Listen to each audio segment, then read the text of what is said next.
आपलं शहर आता स्मार्ट होतंय, मग तुम्ही कधी स्मार्ट होताय? स्मार्ट न्यूजचे YouTube चॅनल सबस्क्राइब करा, स्मार्ट बना. नोटिफिकेशनसाठी बेल आयकॉनवर क्लिक करा.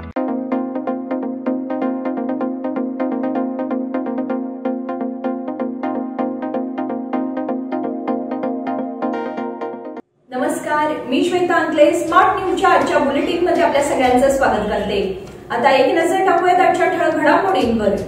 भाजपचे ज्येष्ठ नेते लालकृष्ण अडवाणी यांना भारतरत्न जाहीर. भाजप आमदाराकडून गोळीबार प्रकरणाचा शिंदे सरकारला फटका. सांब्रा येथे कार अपघातात एका महिलेचा मृत्यू. कॅपिटल वन आंतरराज्य एकांकिका स्पर्धेला उत्साहात प्रारंभ. नूतन जिल्हा पंचायत सीईओ राहुल शिंदे यांचा सन्मान. आयुक्तपदी कोणाची वर्णी लागणार? बेळगाव धारवाड रेल्वे मार्गाला 50 कोटी. मये समितीची उद्या बैठक.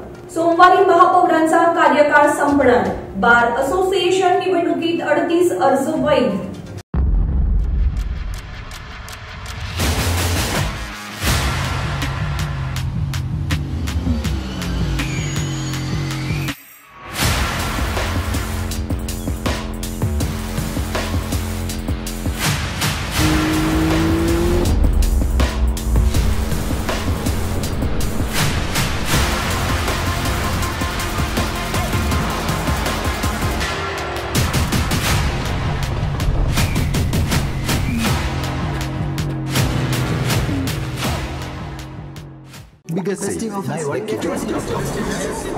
या सगळ्या ऑफर्स मध्ये बेस्ट प्राइस भेटणार याची काय गॅरंटी?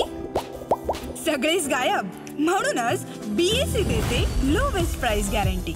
जर तुम्ही आमच्यापेक्षा कमी किमतीत सेम कपडे बाहेर कुठेही खरेदी केलात तर खरेदी केलेल्या किमतीच्या फरकाच्या दुप्पट रक्कम आमच्याकडून मिळवा. बीएससी द टेक्सटाईल मॉल मधून आताच खरेदी करा तुमची आवडती sari, ladies wear, men's wear, kids wear, तेही सर्वात कमी किमतीत. BSC the textile mall, Tilakwadi, Belagavi.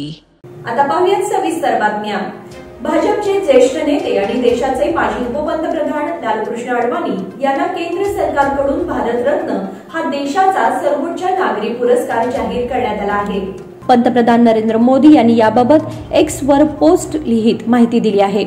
तसेच हा पुरस्कार जाहीर झाल्याबद्दल लालकृष्ण अडवाणी यांचे अभिनंदनही केले आहे.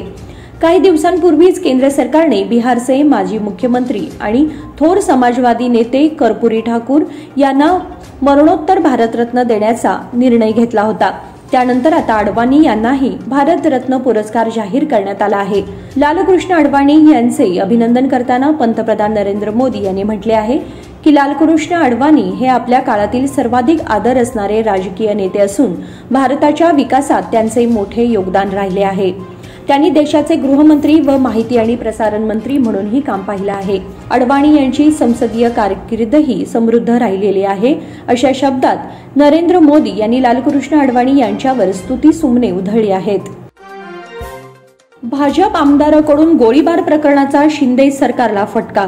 भाजप आमदार गणपत गायकवाड यांनी शिवसेनेचे कल्याण शहर प्रमुख महेश गायकवाड आणि अन्य एका व्यक्तीवर गोळीबार केल्याने राज्यभरात खळबळ उडाली होती. लोकप्रतिनिधीनेच कायदा हातात घेतल्याने आश्चर्य व्यक्त केले जात असून विरोधकांकडून सरकारवर टीकेची झोड उठवण्यात आली आहे.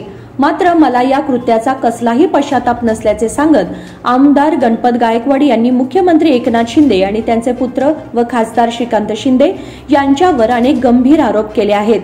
तसेच पंतप्रधान नरेंद्र मोदी यांनी शिंदे यांचा राजीनामा घ्यावा अशी मागणीही आमदार गायकवाड यांनी केली आहे. मुख्यमंत्र्यांविरोधात हल्लाबोल करत गणपत गायकवाड यांनी एका मराठी वृत्तवाहिनीशी बोलताना म्हटले आहे की एकनाथ शिंदे हे महाराष्ट्रात गुन्हेगारांचे राज्य घडवत आहेत. ते मुख्यमंत्री असतील तर महाराष्ट्रात फक्त गुन्हेगारच पैदा होतील. शिंदे यांनी आमच्यासारख्या चांगल्या माणसाला आज गुन्हेगार बनवलं आहे. मनस्ताप झाल्याने मी फायरिंग केली. या कृत्याचा मला काहीही पश्चाताप नाही. माझ्या आत्मसंरक्षणासाठी मला हे करावे लागले अशी माहिती त्यांनी दिली. सांब्रा येथे कार अपघातात एका महिलेचा मृत्यू. सांब्रा येथे शनिवारी मध्यरात्री घडलेल्या एका अपघातात महिलेचा मृत्यू झाला आहे. तसेच कारमधील 4 जण जखमी झाले आहेत. याबाबतची माहिती अशी की भरधाव वेगातील एक कार बेळगावकडून रायचूरच्या दिशेने निघाली होती. रात्री 12:30च्या सुमारास ही कार सांभरा येथे आली असता चालकाचे नियंत्रण सुटल्याने एका विद्युत खांबाला धडकली. त्यानंतर काही पलट्या खाऊन जवळच्या शेतामध्ये उलटली. या अपघातात कारमधील एक महिला गंभीर जखमी झाली होती. तिला उपचारासाठी नेताना तिचा मृत्यू झाला आहे. कारमधील आणखी काही प्रवासी जखमी झाले आहेत. कारमधील प्रवासी हे तामिळनाडूमधील असल्याची माहिती उपलब्ध झाली आहे. कॅपिटल वन आंतरराज्य एकांकिका स्पर्धेला उत्साहात प्रारंभ. कॅपिटल वन या संस्थेतर्फे एकांकिका या प्रकारात प्रवाही परंपरा निर्माण करण्याचे कार्य सुरू आहे. बेळगावच्या वैभवशाली नाट्य परंपरेला चालना देण्यासाठी कॅपिटल वन संस्थेतर्फे शनिवार दिनांक 3 आणि रविवार दिनांक 4 रोजी आंतरशालेय व आंतरराज्य एकांकिका स्पर्धा कोनवाळ गल्ली येथील लोकमान्य रंगमंदिरात आयोजित करण्यात आली आहे. या स्पर्धेचा प्रारंभ श्री नटराज पूजन तसेच गणेश पूजन करून करण्यात आला. संस्थेचे अध्यक्ष शिवाजी हंडे, प्राध्यापक सुभाष सुंठणकर, प्राध्यापक अरुणा नाईक यांच्यासह मान्यवरांनी या कार्यक्रमामध्ये सहभाग घेतला होता. नाट्य रसिकांना दर्जेदार एकांकिकांची मालिका अनुभवयास सकाळच्या सत्रात जिल्हा मर्यादित आंतरशालेय स्पर्धा झाल्या. शालेय गटामधील एकांकिकेला रसिकांनी उत्तम दाद दिली. नंतर आंतरराज्य एकांकिका स्पर्धेला प्रारंभ झाला. सायंकाळी मान्यवरांच्या उपस्थितीत कॅपिटल वन एकांकिका स्पर्धेच्या चषकांचे अनावरण करण्यात आले. कॅपिटल वन या संस्थेतर्फे सलग 12व्या वर्षी आंतरराज्य एकांकिका स्पर्धांचं आयोजन या ठिकाणी केलेलं आहे. बेळगावकर नाट्यरसिक आणि बेळगाव आणि ह्या परिसराला लाभलेला वैभवशाली जी नाट्य परंपरा आहे तिला जपण्याचं काम कॅपिटल वन ही संस्था गेली 12 वर्षे अव्याहतपणे करत आहे. बेळगावकर नाट्यरसिकांना माझी विनंती आहे की त्यांनी वेळात वेळ काढून ह्या एकांकिका स्पर्धा बघायला याव्यात. एकांकिका स्पर्धा मराठी संस्कृती, मराठी भाषा ह्या संवर्धनाचा एक भाग आहे. याचं आपण हे लक्षात घ्यावं आणि आपण सर्वांनी ह्या स्पर्धेला उदंड प्रतिसाद द्यावा आणि ह्या यशस्वी करावं असं मी कॅपिटल वनच्या वतीने आवाहन करतो. नूतन जिल्हा पंचायत सीईओ राहुल शिंदे यांचा सन्मान. दलित संघर्ष समिती आंबेडकर वादशातर्फे बेळगाव जिल्हा पंचायतचे नूतन सीईओ राहुल शिंदे यांचा दलित संघर्ष समिती आंबेडकर वादचे सिद्धाप्पा कांबळे यांच्या हस्ते शाल व पुष्पहार घालून सन्मान करण्यात आला व त्यांना शुभेच्छा देण्यात आल्या. तसेच राजू तलवार, जिल्हा पंचायत उपकार्यदर्शी हेगनाईक, सरकारी नोकर संघाचे अध्यक्ष बसवराज रायगोळ, जिल्हा पंचायत सीईओ परशुराम दुडगुंटी यांचाही शाल व पुष्पहार अर्पण करून सन्मान करण्यात आला. यावेळी दलित संघर्ष समिती आंबेडकर वादचे बेळगाव जिल्हा अध्यक्ष महांतेश तळवार, महादेव तळवार, आनंद कोलकार आदी यावेळी उपस्थित होते. आयुक्तपदी कोणाची वर्णी लागणार? केएएस अधिकाऱ्यांच्या बदली प्रक्रियेत शासनाकडून महापालिका आयुक्त पद रिक्त ठेवले आहे. त्यामुळे आयुक्तपदी नव्या अधिकाऱ्यांची नियुक्ती होणार की प्रशासन उपायुक्त उदयकुमार तळवार यांना प्रभारी आयुक्त म्हणून नियुक्त केले जाणार का याबाबत उत्सुकता आहे. पण बदली झाली तरी शुक्रवारी अशोक दुडगुंटी यांनी पदभार सोडलेला नाही. त्यामुळे नव्या आयुक्तांची नियुक्ती झाल्यावर त्यांच्याकडे पदभार देऊनच दुडगुंटी पदमुक्त होणार अशी शक्यता आहे. महापालिकेतील 2 महत्वाच्या अधिकाऱ्यांची एकाच वेळी बदली झाली आहे. पण निवडणुकीसाठी ही बदली झाल्याने दोन्ही अधिकाऱ्यांना पुन्हा महापालिकेत येण्याची संधी आहे. मात्र पालिकेतील सत्ताधारी गटासोबत आयुक्त दुडगुंटी यांचा सुरू असलेला संघर्ष पाहता ते परत येतील का असा प्रश्नही उपस्थित झाला आहे. बेळगाव धारवाड रेल्वे मार्गाला 50 कोटी. केंद्रीय अर्थमंत्री निर्मला सीतारामन यांनी गुरुवारी सादर केलेल्या अर्थसंकल्पात बेळगाव जिल्ह्यातील 2 महत्वाकांक्षी रेल्वे प्रकल्पांसाठी निधीची तरतूद केली आहे. बेळगाव व्हाया कित्तूर मार्गे धारवाड रेल्वे मार्गासाठी 50 कोटी आणि कुडची ते बागलकोट रेल्वे मार्गासाठी 410 कोटींची तरतूद केली आहे. जिल्ह्यामधील मिरज बेळगाव लोंढा रेल्वे मार्ग दुपदरीकरणाला चालना मिळाली आहे. मंत्री सीतारमण यांनी अर्थसंकल्पात कर्नाटकातील विविध रेल्वे मार्गासाठी निधीची घोषणा केली आहे. कुडची बागलकोट मार्गासाठी 410 कोटींची तरतूद केली आहे. बागलकोट जिल्ह्यामध्ये या रेल्वे मार्गासाठी भूसंपादन सुरू आहे. मये समितीची उद्या बैठक. सीमा प्रश्न आणि समितीच्या कार्यकारिणीबाबत चर्चा करण्यासाठी महाराष्ट्र एकीकरण समितीची बैठक रविवार दिनांक 4 रोजी सायंकाळी 6 वाजता मराठा मंदिर येथे आयोजित करण्यात आली आहे. यावेळी कार्यकर्त्यांनी मोठ्या संख्येने उपस्थित राहावे असे आवाहन रमाकांत कोंडुस्कर, रणजित चव्हाण पाटील यांनी केले आहे. सोमवारी महापौरांचा कार्यकाळ संपणार. महापालिकेच्या विद्यमान महापौर शोभा सोमनाचे व उपमहापौर रेश्मा पाटील यांचा कार्यकाळ सोमवार दिनांक 5 रोजी संपणार आहे. महापौर व उपमहापौर म्हणून कामकाजाचा सोमवार हा त्यांचा अखेरचा दिवस असणार आहे. त्यांचा कार्यकाळ पूर्ण होण्याआधी म्हणजे सोमवारी नव्या महापौर व उपमहापौरांची निवड होणार नाही. त्यामुळे मंगळवारपासून काळजीवाहक महापौर उपमहापौर असणार की प्रशासक नियुक्त केले जाणार याबाबत मोठी उत्सुकता आहे. महापालिका कायद्यातील तरतुदीनुसार सोमवार दिनांक 5 फेब्रुवारी किंवा त्याआधी नव्या महापौर उपमहापौरांची निवड झाली नाही तर महापालिकेत प्रशासकांची नियुक्ती केली जाईल अशी शक्यताही व्यक्त केली जात आहे. बार असोसिएशन निवडणुकीत 38 अर्ज वैध. बेळगाव बार असोसिएशन निवडणुकीत शुक्रवारी अर्जांची छाननी प्रक्रिया पार पडली. त्यात 38 उमेदवार वैध ठरले. 3 फेब्रुवारी उमेदवारी अर्ज मागे घेण्यासाठी अंतिम मुदत आहे. त्यानंतर अंतिम चित्र स्पष्ट होणार आहे. बार असोसिएशन निवडणूक निमित्त 25 जानेवारीपासून उमेदवारी अर्ज स्वीकारणे सुरू आहे. 2 फेब्रुवारी रोजी अर्ज करण्यासाठी अखेर दिवस होता. या दरम्यान 38 उमेदवारी अर्ज दाखल करण्यात आले. गुरुवारी अखेरपर्यंत 20 अर्ज वेगवेगळ्या पदांसाठी अर्ज दाखल झाले होते. यात आज 18 अर्जांची भर पडली. शिवाय आजच छाननी प्रक्रिया पार पडली. यानंतर अंतिम उमेदवारी अर्जांची यादी घोषित करण्यात आली. यामध्ये 38 उमेदवारी अर्ज पात्र ठरले आहेत. आणि याचबरोबर बातमीपत्रामध्ये वेळ झाली एक छोट्याशा विरामाची. कुठे जाऊ नका, पाहत राहा स्मार्ट न्यूज. आपल्या लाडक्या मुलामुलीच्या लग्नाचा प्रश्न सोडवायचा आहे, एखाद्या चांगल्या मार्गदर्शक संस्थेचा शोध घ्यायचा आहे, मग आपला शोध इथेच थांबतो आहे. श्री स्वामी समर्थ वधूवर सूचक केंद्र मॅरेज ब्युरो. आमच्याकडे सर्व जाती धर्माची 40,000हून अधिक स्थळे उपलब्ध. कर्नाटक, महाराष्ट्र आणि गोवा परिसरातील स्थळांची मोठी यादी उपलब्ध. आमचा पत्ता आहे श्री स्वामी समर्थ मॅरेज ब्युरो, शुक्रवार पेठ, टिळकवाडी, हॉटेल नियाजच्या शेजारी. संपर्क 9741436770 किंवा 9741625533. इन सभी ऑफर्स में बेस्ट प्राइस मिलेगी, इसकी क्या गारंटी? सब गायब, इसीलिए BSC देता है लोएस्ट प्राइस गारंटी. अगर आप हमसे कम दाम में सेम कपड़ा कहीं और से खरीदते हैं तो खरीदी हुई कीमत के फर्क की दुगनी धनराशि हमसे पाइए. BSC द टेक्सटाइल मॉल से खरीदिए अपनी पसंदीदा sari, ladies wear, men's wear, kids wear और यहाँ तक की होम फर्निशिंग भी, और वो भी सबसे कम कीमत में. BSC the textile mall, Tilakwadi, Belagavi.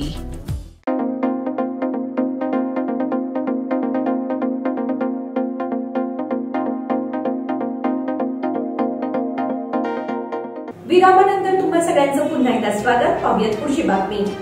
केंद्रीय अर्थसंकल्पात कर्नाटकावर सातत्याने अन्याय होत आहे. केंद्राच्या सापत्न वृत्तीमुळे 5 वर्षांमध्ये राज्याचे 62,000 कोटी रुपयांचे नुकसान झाले आहे. यासाठी केंद्राचा निषेध करण्यासाठी बुधवार दिनांक 7 रोजी काँग्रेस सरकारचे प्रतिनिधी दिल्लीमध्ये आंदोलन करतील असे उपमुख्यमंत्री DK शिवकुमार यांनी सांगितले. विधानसौध येथे पत्रकार परिषदेत बोलताना शिवकुमार म्हणाले की मुख्यमंत्री सिद्धरामय्या यांच्या नेतृत्वाखाली राज्याचे मंत्री, खासदार, आमदार आणि विधान परिषदेचे सदस्य माझ्यासह 7 फेब्रुवारीला दिल्लीत होणाऱ्या या आंदोलनामध्ये सहभागी होणार आहेत. आंदोलनात राज्यातील विरोधी पक्षाचे खासदार व आमदारांना सहभागी होण्याची विनंती करणार आहे असे शिवकुमार यांनी सांगितले. घरफोड्याला अटक करून 5 लाखांचे दागिने जप्त. टिळकवाडी पोलिसांनी गुरुवारी रात्री घरफोड्याला अटक करून त्याच्याकडून 5,12,000 रुपयांचे दागिने जप्त केले. राजू शामसन उप्पलपाटी असे संशयित आरोपीचे नाव आहे. पोलिसांनी सांगितले की मंडोळी रोड येथील रहिवासी ज्योती जगदीश इळगेर यांच्या घरातून 7 ते 24 जानेवारी 2024 दरम्यान अज्ञातांनी 77 ग्रॅम सोने आणि 550 ग्रॅम चांदी मिळून 5,12,500 रुपयांचा मुद्देमाल चोरला होता. या विरोधात टिळकवाडी पोलीस ठाण्यात तक्रार करण्यात आली होती. टिळकवाडी पोलिसांनी त्याचा छडा लावून राजू उप्पलपाटी याला गुरुवारी अटक केली. त्याच्याकडून 5,12,500 रुपये किमतीचे दागिने आणि साहित्य पोलिसांनी जप्त केले. 10वीची परीक्षा 25 मार्च पासून. विद्यार्थ्यांच्या जीवनातील महत्त्वाची परीक्षा म्हणून ओळखल्या जाणाऱ्या 10वीच्या परीक्षेला सोमवारी दिनांक 25 मार्च पासून सुरुवात होणार आहे। त्यामुळे शिक्षण खात्याने परीक्षेची तयारी सुरू केली असून यावेळी बेळगाव शैक्षणिक जिल्ह्यातील तब्बल 35,118 विद्यार्थी 96 परीक्षा केंद्रावर देणार आहेत। शिक्षण खात्याने 10वीच्या वार्षिक परीक्षेचे वेळापत्रक जाहीर केल्यापासून शिक्षण खात्यातर्फे 10वीच्या परीक्षेची तयारी केली जात आहे। परीक्षा केंद्रांची संख्या देखील मोठ्या प्रमाणात कमी करण्यात आली असून यावर्षी बेळगाव शैक्षणिक जिल्ह्यातील 96 केंद्रांवर परीक्षा घेतली जाणार आहे। सोमवार दिनांक 25 मार्च पासून परीक्षेला सुरुवात होणार आहे, त्यामुळे विद्यार्थी परीक्षेच्या तयारीला लागले आहेत। मार्कंडेय नदीत जाणाऱ्या पाण्याचा वापर संभाव्य पाणी टंचाईवर मात करण्यासाठी यंदा कर्नाटक पायाभूत सुविधा मंडळाकडून नवनवे प्रयोग राबवले जात आहेत। राकसकोप जलाशयातून पाझरणाऱ्या पाण्याचा उपसा करून ते जलवाहिनीच्या माध्यमातून हिंडलगाव उपसा केंद्रामध्ये पाठवले जात आहे। जलाशयातून पाझरणारे पाणी मार्कंडेय नदीपात्रात जात होते, त्याचा उपसा याआधी केला जात नव्हता, पण जलाशयातील पाणी जेथून पाझरते तेथे एक खड्डा तयार करण्यात आला आहे। त्यात साचणाऱ्या पाण्याचा उपसा करण्यासाठी 7 व 3 अश्वशक्तीचे 2 विद्युत पंप बसवण्यात आले आहेत। त्या विद्युत पंपाच्या माध्यमातून ज्या पाण्याचा उपसा केला जातो ते पाणी थेट जलवाहिनीत सोडले जाते।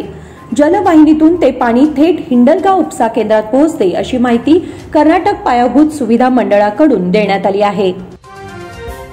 कणबर्गी येथे रास्ता रोकोचा शेतकऱ्यांचा इशारा। 7 दिवसांच्या आत कणबर्गी निवासी योजनेचे काम करून भूखंड वितरण करावे किंवा ना हरकत प्रमाणपत्र द्यावे, न झाल्यास मंगळवारी दिनांक 13 फेब्रुवारी रोजी रास्ता रोको आंदोलन केले जाईल, असा इशारा शेतकऱ्यांनी दिला आहे। कणबर्गी निवासी योजना क्रमांक 61च्या हितरक्षण समितीतर्फे हा आंदोलनाचा निर्णय घेण्यात आला आहे। या आंदोलनाची माहिती प्रादेशिक आयुक्त, जिल्हाधिकारी, बुडा आयुक्त, पोलीस आयुक्त यांना देण्यात आली आहे।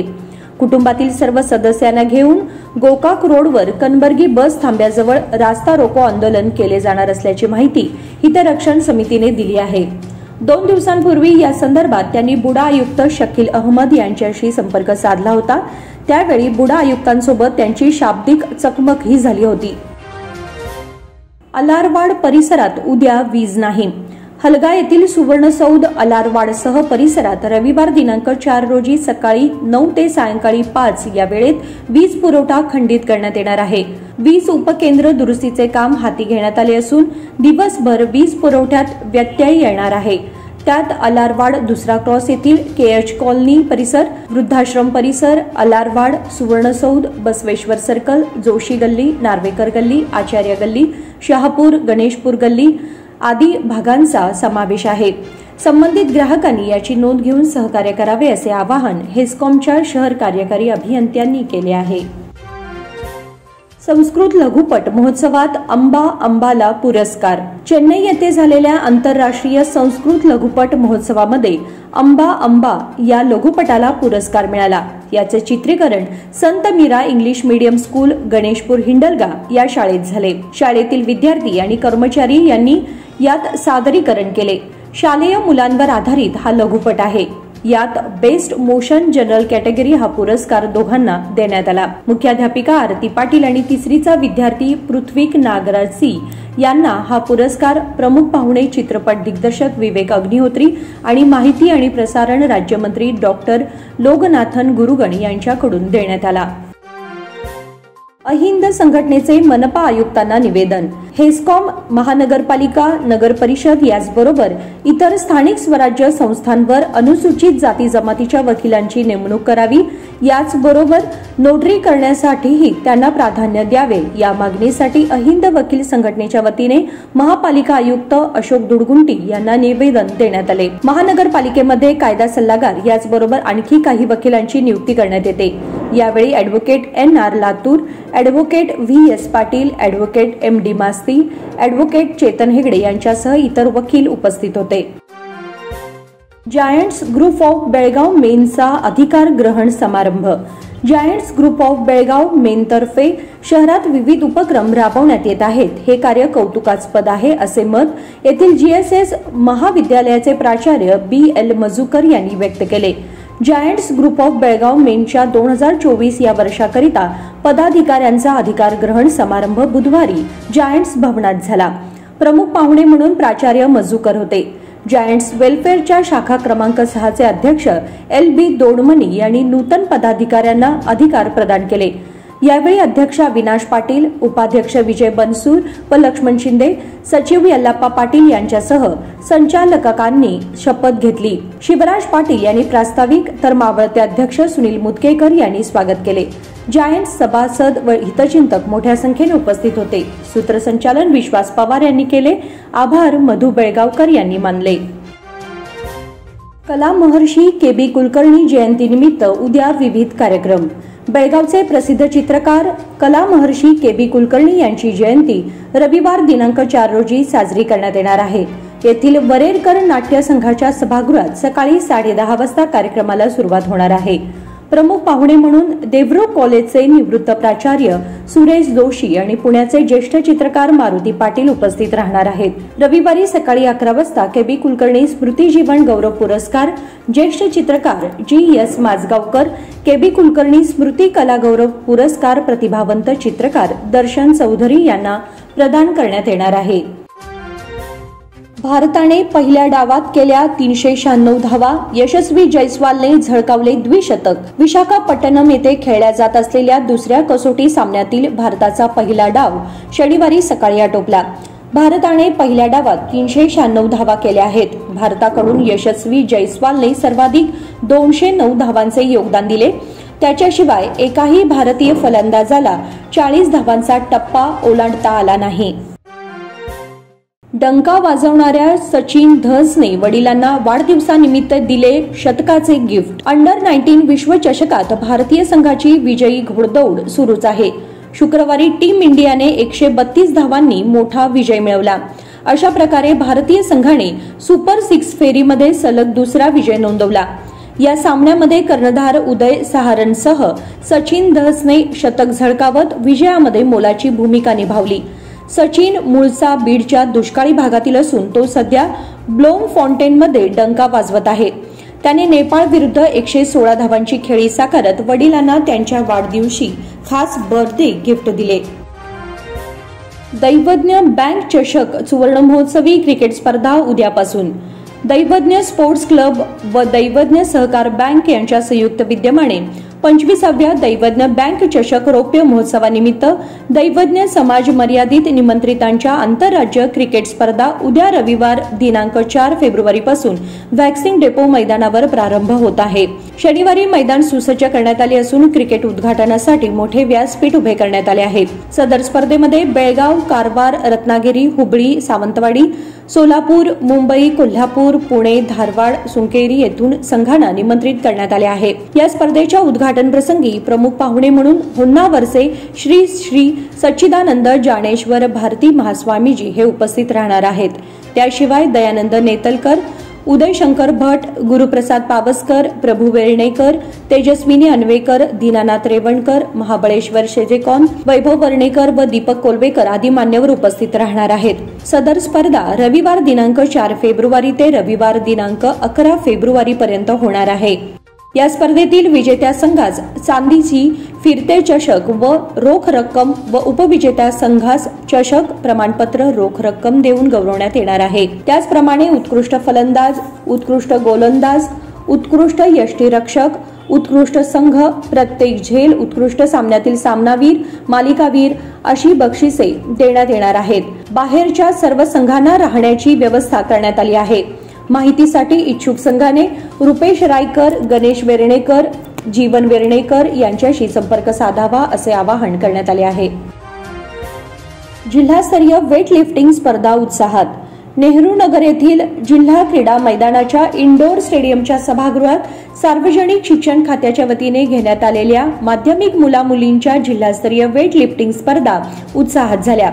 स्पर्धेच्या उद्घाटन व बक्षीस समारंभाला प्रमुख पाहुणे म्हणून जिल्हा क्रीडा शिक्षण अधिकारी सुरेखा मिर्जे, वेट लिफ्टिंग प्रशिक्षक सदानंद मालशेट्टी, रमेश अलगुडेकर, पूजा संताजी, रणजित कणबरकर उपस्थित होते. सृष्टी मुदगेकर, समीक्षा मानमोडे, श्रद्धा कासार, शर्वाणी मस्कर, सानवी LG, श्वेता पाटील, आदर्श घ्यांगुंडे, नागेश अनगोळकर, ज्ञानेश्वर बेंकिटकेरे, रोनित मुरकुटे या खेळाडूंची राज्य स्पर्धेसाठी निवड झाली आहे. त्यांच्या निवडीबद्दल सर्वत्र अभिनंदन होत आहे. आणि याचबरोबर स्मार्ट न्यूजचे आजचे बुलेटिन इथे संपते. धन्यवाद.